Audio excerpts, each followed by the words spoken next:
এই 3 দিনে একটি কাজের যথাক্রমে 3-14, 4-7 ও 1-21 অংশ শেষ করেছেন। মানে এই একটা কাজ শুরু করেছেন, সেই কাজের প্রথম 3 দিনে কি করেছেন না, প্রথম দিন 3-14, দ্বিতীয় দিন 4-7 ও তৃতীয় দিন 1-21 অংশ শেষ করেছেন। তিনি এখনো কত অংশ কাজ বাকি রেখেছেন, মানে যে কাজটা হয়ে গেল তার অবশিষ্ট কাজ কতটা আছে সেটা আমাদের হিসাব করতে হবে। কিরকম হবে? মনে করি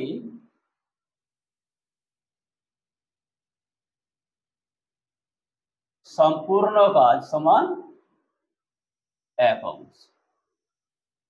তাহলে এই 3 দিনে মোট কতটা কাজ করেছে? 3 দিনে মোট কাজ করেছে, তাহলে 3 দিনের কাজের যোগফল।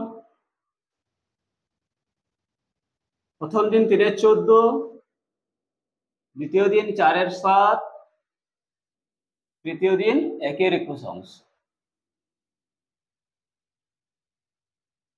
যোগ করব, যোগ করে কি করবো, হরগুলা লসাগু হবে। 14, 7 আর 21 লসাগু কত হবে? 7 দুগুণে 14, 7 তিনে 21, 7 দুগুণে 14 দিনে 42, লসাগু হবে কত? 42। তাহলে 14 তিনে 42 হয়, তার মানে 3 তিরিখে 9, 7 6 42 হয়, 6 4 24, 21 দুগুণে 42 হয়, 2 1 2, এত অংশ। 24 26 নয়, 35 42 অংশ। 35 42 অংশটা ছোট করে নেই, 7 5 35, 7 6 42, 5-6 অংশ। তাহলে এই 3 দিনে মোট কত কাজ করে নিয়েছেন না, 5-6 অংশ কাজ করে নিয়েছেন। কিন্তু আমাদের বের করতে কি বলেছে, কত অংশ কাজ এখনো বাকি রেখেছেন। তাহলে মোট কাজ যদি 1 অংশ হয়, কাজ যদি করে নেয় 5-6 অংশ, তাহলে বাকি কাজ কত হবে? এই মোট কাজ থেকে 5-6 বিয়োগ হবে।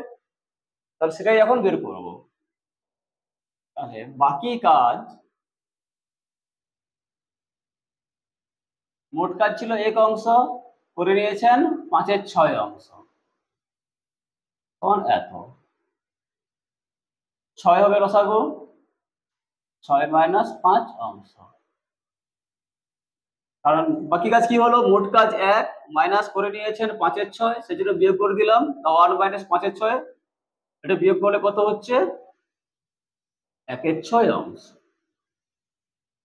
এই 1/6 অংশই আমাদের অ্যান্সার।